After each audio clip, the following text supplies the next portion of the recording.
और इसी बात का बड़ा आदमी कौन है? उसके घर कोई आता ही नहीं है। सुबह बाई घंटी बजाती है, शाम को दूध वाला, बीच में कोई आता ही नहीं है।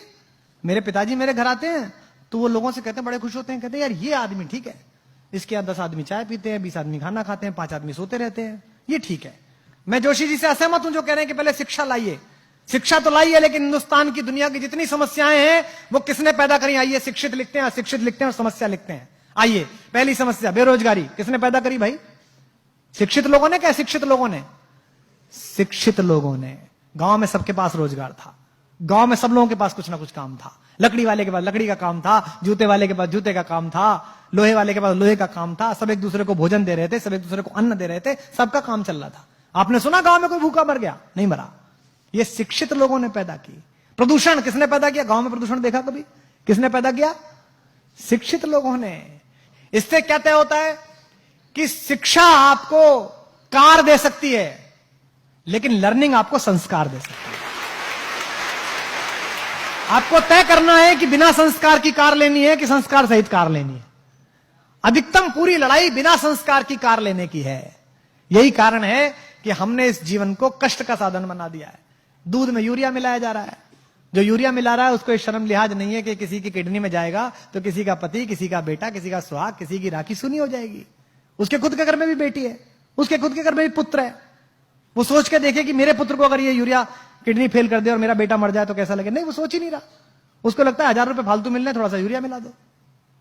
सब्जी वाला यही कर रहा है आपके साथ, अफसर आपके साथ यही कर रहा है, सरकारें आपके साथ यही कर रही हैं, नेता आपके साथ यही कर रहे हैं, क्योंकि हमने इस पूरे प्रोसेस को लर्निंग का बनाया ही नहीं है। हमने इस पूरे प्रोसेस को शिक्षा का बनाया है। और मैं आपसे निवेदन करता हूं कि शिक्षित हो जाइए, पढ़िए, खूब पढ़िए, रिसर्च करिए, इंजीनियर बन जाइए, डॉक्टर बन जाइए, आईएएस बनिए, पीसीएस बनिए, लेकिन लर्निंग सीखिए। कोई नासा नहीं गए थे वो गांव के लोग जो गौरैया को धूल में लेटते हुए बता देते थे कि आज पछुआ के साथ बादल आएंगे। उसने अनुभव से ये जाना था। तो इसका मतलब कुछ ज्ञान ऐसे हैं जो अनुभव से ही आते हैं। महिलाएं बैठी हैं, मातृशक्ति बैठी हैं, मातृशक्ति इस नगर का प्रतिनिधित्व करती हैं। लोग कहते हैं ना बच्चा पैदा हुआ, बच्चा पैदा नहीं हुआ, बच्चे के साथ एक और चीज पैदा हुई, मां पैदा हुई। उससे पहले वो भाभी थी, बेटी थी, बहन थी, मां नहीं थी। अब वो मां पैदा हुई है। मेरी पत्नी मेरी बेटी को डांटते हुए अक्सर कहती है, तू बनेगी ना मां तब पूछूंगी तुझसे। उसको लगता है खराब बात है। अरे ये सही बात है, क्योंकि उससे पहले वो सिर्फ बेटी थी, सिर्फ वो पत्नी थी, सिर्फ वो बहन थी। जिस बार पहली बार उस शिशु ने आकर किलकारी भरी, उस दिन मां को पता चला कि मैं मां हूं, मेरा बोध क्या है, मुझे जगना इसके अनुसार है, मुझे सोना इसके अनुसार है, मुझे इसका सब काम करना है। उस दिन से उसका बोध पैदा हुआ। तो जैसे आप ज्ञान के साथ यात्रा करते हैं, आपके मन में नई जिज्ञासा पैदा होती है, तो यकीन मानिए आप भी पैदा होते हैं, साथ साथ आप भी नए तरीके से पैदा होते हैं। जब आप कोई चीज पढ़ते हैं और आपको एकदम चेतना आती है कि यार क्या अद्भुत बात पढ़ी, तो ये मानिए कि थोड़ा सा जन्म आपका हुआ है। अब आपको तय करना है कि आपको अधूरा पैदा होना है कि पूरा पैदा होना है। आपको विकल दिव्य अंगों के साथ पैदा होना है कि संपूर्ण सुशोभित शरीर के साथ पैदा होना है। इसलिए पढ़िएगा तो ये सोच के मत पढ़िएगा कि ये पास करना है, ये सोच के पढ़िएगा कि मुझे ये जानना है, ये मेरी इच्छा है, ये मैं जानना चाहता हूं। अधिकांशतः हम जो पढ़ रहे हैं, हम ये पढ़ रहे हैं कि ये इतना है, इसको ऐसे करने से ऐसे हो जाएगा। इससे जीवन आगे नहीं जाएगा। गांव में मैं गया तो वो एक गांव के प्राइमरी स्कूल की पहली दूसरी क्लास की अंग्रेजी की किताब देखी, आपने भी देखी होगी। उसमें लिखा हुआ था जी फॉर जेंटलमैन। तो सामने कुछ चीजें बनी रहती है ना, अम्ब्रेला बना हुआ है ना, बना रहता है सब। बी फॉर बैलून, तो बैलून बना हुआ है।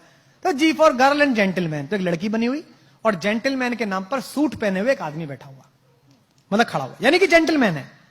जिसने सूट पहना वो जेंटलमैन है।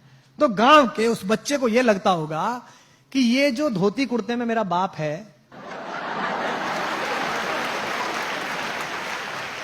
ये जो खेत में जाता है, गुरु ये जेंटलमैन नहीं है। जेंटलमैन कौन है? जेंटलमैन पीडब्ल्यूडी का वो चोर क्लर्क है जो सूट में आता है रोज सुबह सुबह।